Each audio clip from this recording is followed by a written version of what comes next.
Giants fans, if you are out there, you are watching, welcome to the Fantasy Football Happy Hour Bar. You drink for free today because you've been hurting, you've been down, and this morning you woke up with news that John Harbaugh is the newest head coach of your organization. The official Giants fan of Fantasy Football Happy Hour, backup producer Pete, very excited.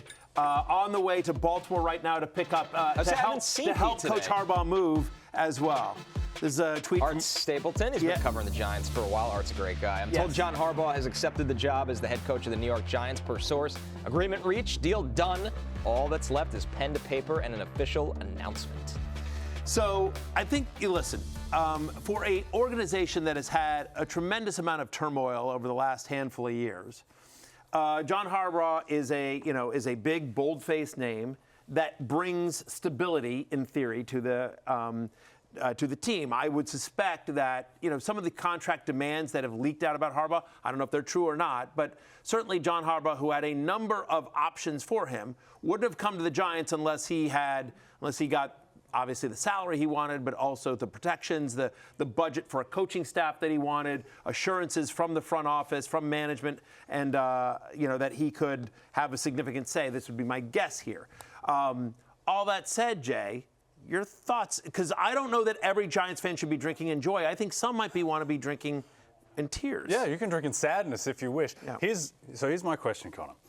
If John's brother didn't run a million fade routes to Michael Crabtree in New Orleans in the Super Bowl, and they just ran QB power with Kaepernick into the end zone, do we think John Harbaugh's a good coach? Like, what is the evidence in the past 12 years that John Harbaugh is a really good coach? It's a dangerous game to play. And I understand the people that are like, well, technically they underachieved with Lamar Jackson. I think for the Giants right now, they need stability. They haven't had it for a long time. He guarantees you that. We know he can hire a staff. It sounds like Todd Monken could be the offensive coordinator of this offense, which I think is a really nice fit for Jackson Dart and Malik Neighbors. And you think of Dart's mobility and, can you get the vertical pass game going with Monken? I would like that. There's been turnover on his defensive staff, but he also has hired some really smart defensive coaches Mike McDonald, that have now gone on to be one of the best head coaches in the NFL this year. So I think he does know how to hire a staff. The biggest question for me is I think John Harbaugh is a really good coach in this league. Is the dynamic going from Ozzie Newsome and Eric DeCosta that are some of the best roster builders in the NFL to Joe Schoen, who has had legitimate shortcomings building the roster. And maybe this is an incomplete conversation that down the road John Harbaugh is going to get his own GM in there.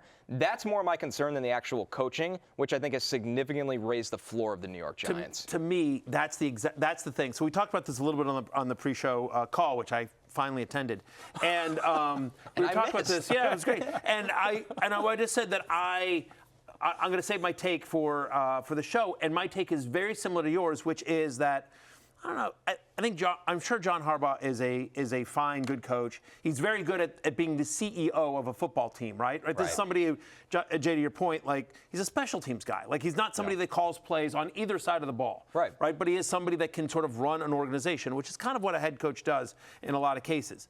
But I don't think people appreciate how much John Harbaugh or any coach would have benefited from, Ozzie Newsome, and they've done a great job, and Eric DeCosta, like they've done a great job, Baltimore, in terms of drafting, of finding talent.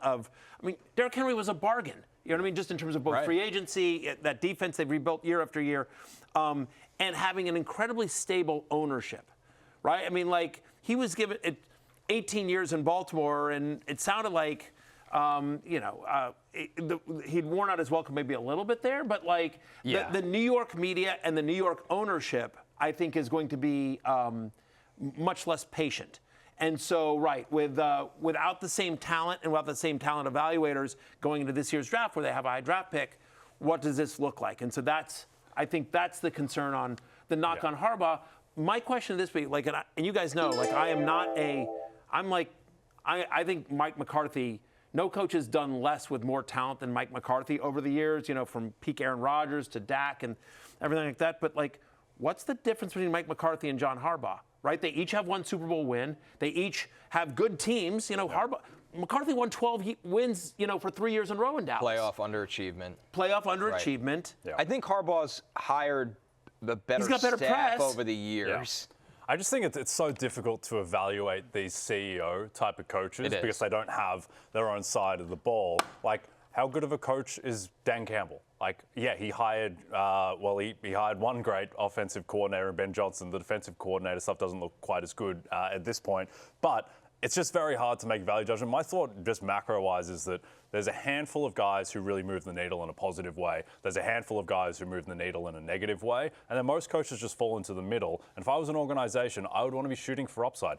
I know that Brian Flores moves the needle in a very positive way. And I think there is a chance that Jesse Minter might move the needle in a really positive way. I think with Harbaugh, you're getting floor with perhaps a lack of the highest ceiling. But I think that's what the Giants ownership wants, because they took a shot with Daboll. Like, they were like, hey, he was the hot offensive coordinator who had made Josh Allen Josh Allen. And so now they're like, you know what? This is New York. We've got a huge fan base. They are not happy. We are in a very tough division.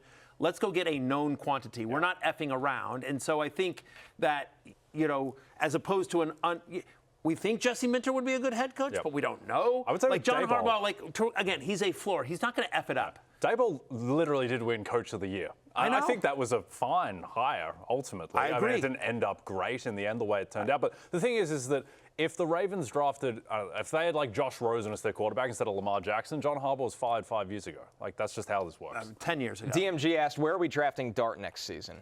I think he's in the middle rounds. I think he's going to be like, you know, I think he's in the, 5 to 7 range at quarterback. Pretty high. Pretty high. Like, yeah. I mean, but again, like, I'm going to wait on quarterback. So in terms of my overall rankings, he'll be lower probably for me, just because I think, again, if you can get Jackson Dart at QB 5, 6, or 7, somewhere in, in that range, I haven't really dialed in on my positional ranks here. But quarterback's like we talked about this, like Brock Purdy. Like, if you're in if you're in a 10-team one quarterback league or a 12-team one quarterback league, and you wait and you wind up with Brock Purdy as your starting quarterback next year, Yeah, you wind up with Trevor Lawrence. Even if you wind up with like Dak Prescott, like there's so many guys, and I do think that like injury risk is so often overblown. That's why people stay away from Christian McCaffrey this year. But Jackson Dart is probably the single biggest injury risk at that position. El Segundo said Scat being drafted as high as King Henry next year. Absolutely not. No way. Sacrilege to the king. I would never speak ill of the king. Yeah, exactly right. Well, Scat B's drafted as high as Keaton Mitchell in your leagues. Yeah, I'd take Scat over Keaton Mitchell. We want him to get healthy, obviously. And again, we don't, like, once he hires an offense coordinator, we'll have a better sense of what this offense is going to look like. What if they draft another running back in the 4th round where it's a little bit split? What if they like this staff likes Tyrone Tracy more than the previous staff? That's right. Scatterby will be a nice player, but... And that was a serious injury to him. We're talking about King Henry. Yeah. So... Who do you think will be their defensive coordinator? I saw some smoke around that they might give Jim Leonard a look from the Broncos, but he's coaching right now, so you wouldn't know about that one yet.